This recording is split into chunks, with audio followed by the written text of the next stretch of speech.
Everyone student standard 10th subject Hindi. First video में बच्चों मैंने आपको ये क्वेश्चन आंसर कराए थे। पेज नंबर है 5।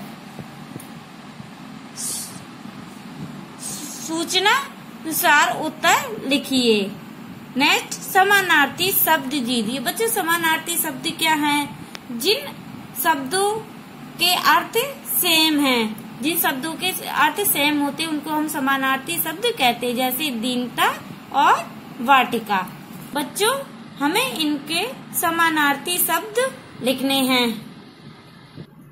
बच्चों दीनता का मतलब होता है दरिद्रता, ये सेम है। वाटिका का मतलब होता है उद्यान। बच्चों ये मैंने समानार्थी एक्स्ट्रा लिए हुए हैं। नेत्र का मतलब होता है आंख। वर्षा का मतलब होता है बारिश। स्वादिष्ट का मतलब होता है जायकेदार। मेहमान का मतलब होता है अतिथि। पश्चाताप का मतलब होता है पछतावा। तृष्णा का मतलब होता है प्यास और लोभ। करुणा का मतलब होता है दया। इच्छा का मतलब होता है अभिलाषा। नेक्स्ट विरुद्धार्थी शब्द दीजिए। बच्चों विरुद्धार्थी का मतलब आपको तो समझ में आ गया होगा ना। तो ये विलोम शब्द है। प्रतिकूल, इसका विलोम शब्द है अनुकूल। सज्जन का विलोम शब्द है दुर्जन। नेक्स्ट अनुराग का विलोम शब्द है विराग। सुलभ का विलोम शब्द है दुर्लभ। अब सगुन विलोम शब्द है सगुन। दीर्घाधर का विलोम शब्द है अल्पाहार। निर्लज्जता का विलोम शब्द है लज्जा। अपरिमित का विलोम शब्द है परिमित। शब्द समूह के लिए एक शब्द दीजिए। ये बच्चों शब्द समूह है। नेक्स्ट जहाँ घटना घटी है वह जगह, जहाँ घटना घटी है उस जगह को हम बच्चों क्या कहते हैं? घटना स्थल कहते हैं।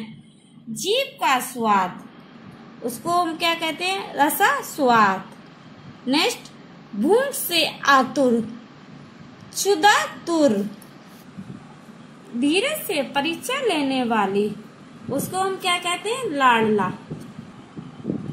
मुहावरों के अर्थ बताकर वाक्य प्रयोग कीजिए। मुहावरों के अर्थ बच्चों बताना है मुझे और बाद में आपको वाक्य प्रयोग करना है। और बच्चों मैंने किए हुए भी हैं और आपको अपनी भाषा में भी कर सकते हो। सब्ज बाग दिखाना, इसका अर्थ है बड़े बड़े झूठे वादे करना। ये वाक्य प्रयोग किया है बच्चों।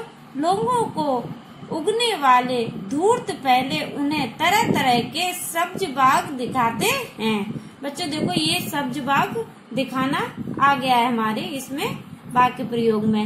नेक्स्ट आपे से बाहर होना, इसका अर्थ है अत्यंत क्रोधित होना। और बच्चों वाक्य प्रयोग किया है टीचर को स्कूल से अनुपस्थिति देखकर प्रधानाचार्य आपे से बाहर हो गए। नेक्स्ट उबल पड़ना, क्रोधित होना। वाक्य में प्रयोग किया चोर चोरी करते हुए पकड़ा गया तो सेठ जी उस पर उबल पड़े। छाती पर सवार होना, सामने अड़े रहना। वाक्य में प्रयोग किया माँ ने अपने बेटे को घर से बाहर निकालने पर भी उसके घर के सामने ही रहता है, मानो छाती पर सवार हो गया हो।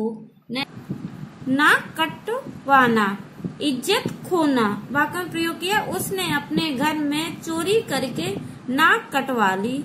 बेसिर पैर की बात, असंबंध बात। वाक्य में प्रयोग किया है बच्चों सुरेश की बात में आदि होता है ना अंत। हमेशा बेसिर पैर की बात करता है। नेक्स्ट हृदय सन्न रह जाना, इसका अर्थ है घोर आश्चर्य में डूब जाना। वाक्य में प्रयोग किया बूढ़ी काकी को झूठी पत्तलों से खाना खाते देखकर रूपा का हृदय सन्न रह गया। मुंह बाएं फिरना, बेकार की हालत में घूमना। वाक्य प्रयोग किया पढ़ाई पूरी होने पर कुछ काम धंधा नहीं करता, मुंह बाएं फिरता है। नेक्स्ट कलेजे में हुक सी उठना, मन में दुख होना। वाक्य में प्रयोग किया पड़ोसी की पुत्री पर जाने पर नरेश के कलेजे में हुक सी उठी। नेक्स्ट, रोटियों के लाले पड़ना, रोटियों के लिए बहुत तरसना। वाक्य में प्रयोग किया अपनी जायदाद भतीजे के नाम करने के बाद बूढ़ी काकी के रोटियों के लाले पड़ने लगे। आगे हो जाना, अत्यंत क्रोधित होना। वाक्य में प्रयोग किया मेहमानों से पहले खाने चली आई बूढ़ी काकी को देख रूपा आग हो गई।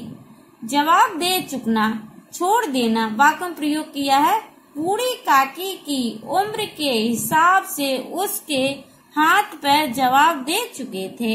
नेक्स्ट, कलेजा पसीजना, दया आना। वाक्य में प्रयोग किया बूढ़ी काकी को झूठी पत्रों से पूड़ियों के टुकड़े खाती हुई देखकर रूपा का कलेजा पसीज गया।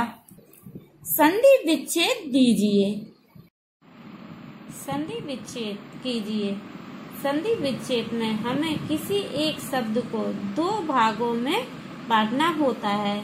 जैसे बच्चों परमानंद इक्वल परम प्लस आनंद, तो परमानंद, तो परम का मतलब होता है, आनंद का मतलब होता है बच्चों खुशी, तो क्या हो गया परमानंद। हमें एक शब्द को ऐसे अलग करना है कि जो अलग दो शब्द उनके मतलब लिख ले। जैसे परमानंद इक्वल परम प्लस आनंद, इन दोनों के एक ही बच्चों मतलब लिख ले हैं। नेक्स्ट, अर्धांगिनी इक्वल अर्थ प्लस अंगिनी, तो इसका हो गया अर्धांगिनी। फिर स्वार्थानुकूलता इक्वल स्वार्थ प्लस अनुकूलता। फिर सहानुभूति इक्वल सह प्लस अनुभूति। नेक्स्ट, रसास्वादन इक्वल रस प्लस आस्वादन। व्याकुल इक्वल वी प्लस आकुल, तो क्या हो गया व्याकुल। दीर्घाहार इक्वल दीर्घ प्लस आहार, तो दीर्घाहार। प्रतीक्षा इक्वल प्रति प्लस इच्छा, प्रतीक्षा। कष्टावरुद्ध इक्वल कंठ प्लस अवरुद्ध, तो क्या हो गया कंष्टावरुद्ध। क्षुतु क्षुधातुर इक्वल क्षुधो प्लस आतु, तो क्या हो गया क्षुधातुर। कालांतर इक्वल काल प्लस अंतर, तो कालांतर हो गया। रक्षागार इक्वल रक्षा आगार। सज्जन इक्वल सत प्लस जन, तो क्या हो गया सज्जन। सदिच्छाएं इक्वल सत्य प्लस इच्छाएं, तो क्या हो गया सदिच्छाएं। पुनर्गमन इक्वल पुनः प्लस आगमन, तो क्या हो गया पुनर्गमन। दुर्गति इक्वल दुष प्लस गति, तो दुर्गति। संमुख इक्वल सम प्लस मुख, तो संमुख। विग्रह करके समाज का नाम लिखिए। बच्चों इसमें समाज के नाम लिखने हैं। क्षुधातुर, इसमें कौन सा समास है? इसमें है कंधारय समास। सदिच्छाएं, इसमें बच्चों कौन सा है? कंधारय समाज है। क्षुधावर्धक उपवत समाज है इसमें। रसास्वादन, इसमें कौन सा है? संबंध समाज है। सब्ज बाग कंधारय समाज है। स्वादेंद्रिय, इसमें कौन सा है? तत्पुरुष समाज है।